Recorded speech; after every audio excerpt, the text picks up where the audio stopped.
रात के 10 बज रहे थे। उस छोटे से शहर की सड़कें धीरे धीरे सुनसान हो रही थी। उसी सड़क के फुटपाथ पर एक पागल गर्भवती औरत हाथ में शिवजी की एक छोटी सी मिट्टी की मूर्ति लिए गहरी नींद में सोई हुई थी। उसके कपड़े फटे हुए थे, बाल भी अजीब से उलझे उलझे थे। तभी उस रास्ते से दो शराबी रमेश और मनोज लड़खड़ाते हुए गुजरे। मनोज भाई, आजकल शराब की दुकान में नकली शराब मिलने लगी है। पूरी की पूरी बोतल हमने खाली कर दी, लेकिन नशा तो चढ़ा ही नहीं। एकदम सही बोला है तुमने, बिल्कुल ही बेकार शराब थी।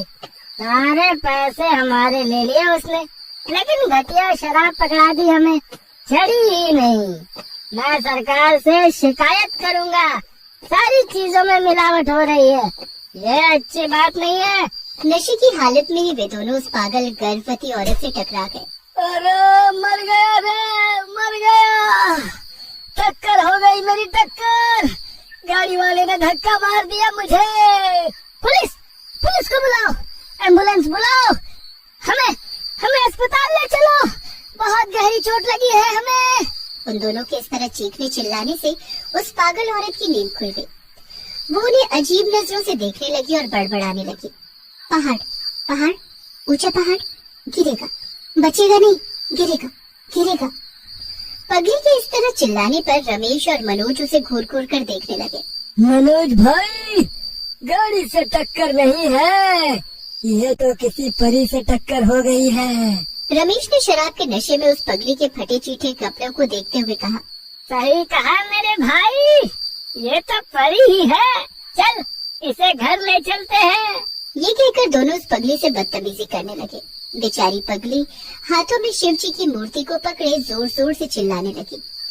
छोड़, छोड़, शिव, शिव, बचा, शिव। पगली के इस तरह चिल्लाने पर मनोज ने उससे कहा, चुप, चुप कर, ये क्या शिव शिव कर रही है? ये मिट्टी की मूर्ति तुझे बचाएगी क्या है? ये कहकर मनोज ने शिव जी की उस मूर्ति को उस पगली गर्भवती औरत के हाथों से छीना और उसे जमीन पर पटक दिया। मिट्टी की वो मूर्ति पूरी तरह से टूट गई, उसके हाथ अलग हो गए और पैर अलग। ये देखकर उस पगली की आंखों से आंसू बह निकले। उसने जल्दी से भागकर मूर्ति के टूटे फूटे अंगों को उठाया और शिव, शिव, शिव तोड़ दिया, तोड़ दिया, शिव तोड़ दिया। दोनों शराबियों पर शराब का नशा पूरी तरह हावी हो गया था। उन्हें समझ नहीं आ रहा था कि वो क्या कर रहे हैं क्या नहीं। एक बार फिर से उन दोनों ने पगली के साथ बदतमीजी शुरू कर दी, लेकिन तभी वहाँ एक चमत्कार हुआ। अचानक से जोर से बिजली कड़की और तेज हवा चलने लगी। तेज हवा के कारण धूल उड़ने लगी और वो सारी धूल शिव जी की उस टूटी मूर्ति पर जाकर ठहर गई। अचानक से वहाँ तेज रोशनी हुई और वो मूर्ति फिर से पहले की तरह हो गई। ये देखकर उन दोनों शराबियों के चेहरे का रंग उड़ गया। अरे मनोज भाई, ये क्या हो रहा है? लगता है हमें शराब चढ़ने लगी है। वो ये बोल ही रहे थे कि तभी कई सारे जहरीले सांप वहाँ निकल आए और उन सारे सांपों ने उस पगली के चारों ओर एक घेरा बना लिया। अरे इतने सारे सांप कहाँ से आ गए यहाँ? मनोज भाई, अरे ये कोई पगली नहीं, जादूगरनी है। चल निकल यहाँ से, नहीं तो आज ही यमराज के पास जाने का टिकट कट जाएगा। रमेश और मनोज वहाँ से सिर पर पाँव रखकर भागे। उनके जाने के बाद वो सारे सांप भी गायब हो गए। पगली के हाथों में वो शिव की मूर्ति अब भी थी और वो उसे देखकर रोए जा रही थी और कह रही थी, शिव, शिव, बोला, बोला शिव, शिव। उस पगली का नाम रश्मि था। भगवान शिव की वो बहुत बड़ी भक्त थी। ऐसा कोई भी दिन नहीं होता था जब वो शिव जी को जल अर्पण न करे। रश्मि हर दिन भगवान शिव को फूल और बेलपत्र भी चढ़ाकर उनका खूब अच्छे से श्रृंगार करती और उनके भजन गाती। ओम नमः शिवाय, ओम नमः शिवाय, हर हर भोले नमः शिवाय। ओम नमः शिवाय, ओम नमः शिवाय, हर हर भोले नमः शिवाय। नागेंद्राय शिव नागेंद्राय, हर हर भोले नमः शिवाय। शिवाय ओम नमः शिवाय, हर हर भोले नमः शिवाय। रश्मि बहुत ही धार्मिक किस्म की और दूसरों की मदद करने वाली औरत थी। इंसान तो इंसान, जानवरों तक के लिए वो जान की बाजी लगाने के लिए तैयार रहती थी। एक बार एक कसाई एक बकरी को खींचते हुए लेकर जा रहा था। बेचारी बकरी डर से में किए जा रही थी। जैसे ही रश्मि ने उस बकरी को देखा, उसने कसाई के आगे हाथ जोड़ लिया और उससे कहा, भाई साहब इसे छोड़ दो। छोड़ दो? अरे कैसे छोड़ दो? इसी से मेरी रोजी रोटी चलती है। इसे छोड़ दिया तो फिर भूखे मरने की नौबत आ जाएगी। भाई साहब, ये मेरी अंगूठी रख लीजिए, सोने की है, पर इस बेजुबान को छोड़ दीजिए। उस कसाई ने थोड़ी देर अंगूठी को उलट पलट कर देखा, फिर उसने वो अंगूठी ले ली और बकरी को छोड़ दिया। उसके बाद रश्मि ने उस बेजुबान को गले से लगा लिया और, सुन, यहाँ से दूर, कहीं दूर चली जा, ये दुनिया अच्छी नहीं है, जा, चली जा। रश्मि जितनी नेक थी, उसके ससुराल वाले उतने ही साले। उसकी सास, ननद और उसका पति उस पर बहुत अत्याचार करते थे।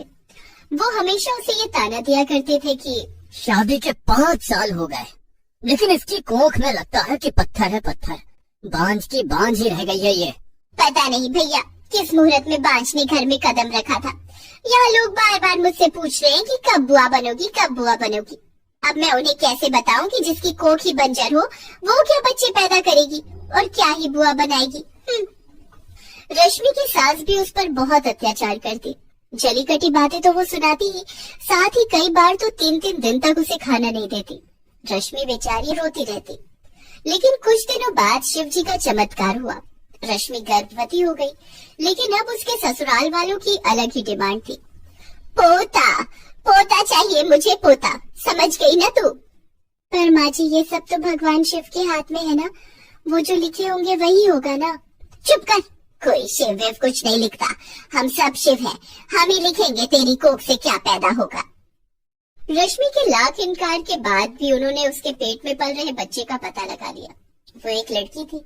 जब उसके ससुराल वालों को इस बात का पता लगा तो पता था, मुझे तो पहले से ही पता था कि ये डायन जब लाएगी कोई बुरी खबर ही इस घर के लिए लाएगी। रश्मि के ससुराल वाले रश्मि और उसकी कोख में पल रही बच्ची दोनों से पीछा छुड़ाना चाहते थे, इसलिए उन्होंने एक प्लान बनाया। रश्मि का उस समय 5वां महीना चल रहा था।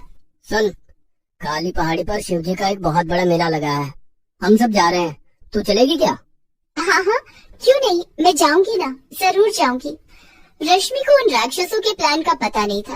वे उसे पहाड़ी पर ले गए और फिर पहाड़ी से उसे नीचे धक्का दे दिया। उसके बाद उसके ससुराल वाले वहाँ से भाग गए, लेकिन बुरे का नतीजा तो बुरा ही होता है ना। जब वे लोग वहाँ से भाग रहे थे तो उनका पैर फिसल गया और वे सभी पहाड़ी से नीचे गिरकर मारे गए। उधर भगवान शिव जी की कृपा से एक कुम्हार ने, जो पहाड़ी के नीचे बसे गांव में रहता था, उसने रश्मि को घायल अवस्था में बेहोश पड़े देख लिया। वो उसे अस्पताल ले आया। रश्मि को जब होश आया तो, तुम कौन हो बेटी? तुम्हारा घर कहाँ है? तुम पहाड़ी से नीचे कैसे गिर गई? मैं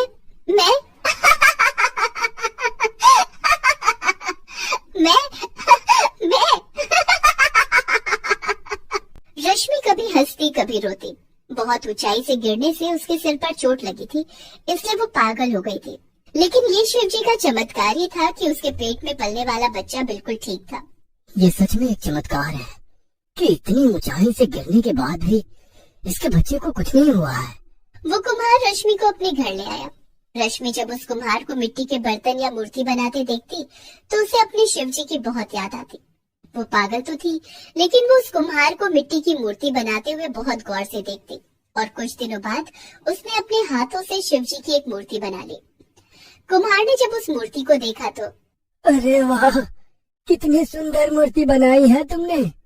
कुम्हार की कोई औलाद नहीं थी, इसलिए वो उसे अपनी बेटी की तरह ही रखता था। लेकिन इस बीच रश्मि के जीवन में फिर से एक तूफान आया। जिस गांव में रश्मि रहती थी वहाँ भयानक बाढ़ आ गई। उस बाढ़ में सब कुछ डूबने लगा। रश्मि ने जब ये सब देखा तो खुद को बचाने के पहले उसने शिव जी की मूर्ति को एक प्लास्टिक की थैली में डाल लिया। उधर लोग बाढ़ में डूबे जा रहे थे और बचाओ बचाओ की गुहार लगा रहे थे। बचाओ, अरे बचाओ, बचाओ, बचाओ। रश्मि भी बाढ़ में डूबने लगी। उसने बहुत हाथ पैर मारे लेकिन उसका कोई लाभ नहीं हुआ। रश्मि हाथ पैर मारते मारते बेहोश हो गई और जब उसे होश आया तो वो किसी और शहर में थी। रश्मि एक बार फिर से अकेली हो गई थी। उस भयानक बाढ़ में उस कुम्हार समेत कई लोगों की डूबने से मौत हो गई थी। इधर धीरे धीरे रश्मि के प्रसव का दिन नजदीक आ गया और एक शाम उसके पेट में जोरों का दर्द उठा। रश्मि को राह चलते कई लोगों ने देखा लेकिन किसी ने उसकी कोई मदद नहीं की। वैसे भी आज की दुनिया ऐसी है कि लोग अच्छों की मदद नहीं करते तो एक पागल की क्या ही मदद करते। रश्मि दर्द से कराह रही थी लेकिन उसने शिवजी का हाथ नहीं छोड़ा। तभी फिर वहाँ एक चमत्कार हुआ। भगवान शिव वहाँ ऑटो वाले के रूप में प्रकट हुए। उन्होंने रश्मि को ऑटो में रखा और फिर उसे लेकर अस्पताल पहुँचे। रश्मि ने एक प्यारी सी बेटी को जन्म दिया। वो अपनी बच्ची को रोते हुए देख रही थी और आंसू बहाए जा रही थी। तभी ऑटो वाले के वेश में खड़े शिवजी अपने असली रूप में आ गए। बेटी रश्मि, तूने बहुत कष्ट सह लिए लेकिन अब नहीं, अब सब ठीक होगा। शिवजी ने अपना स्नेह भरा हाथ रश्मि के सिर पर रखा। वो पूरी तरह ठीक हो गई और जब उसने अपने सामने शिवजी को देखा तो शिवजी, मेरे शिवजी, आप अपनी इस बेटी की मदद के लिए आ गए। हाँ बेटी, जैसे तुम लोग मेरा ध्यान करती हो वैसे ही मैं अपने बच्चों का ध्यान करता हूँ। सुनो बेटी, ये लो सोने की मोहर। आज से तुम एक नई जिंदगी शुरू करो। मैं हर पल तुम्हारे साथ हूँ। ये कहकर शिवजी वहाँ से अंतर ध्यान हो गए। रश्मि की आंखों में खुशी के आंसू थे। दोस्तों, आप हमारे चैनल को जरूर सब्सक्राइब करें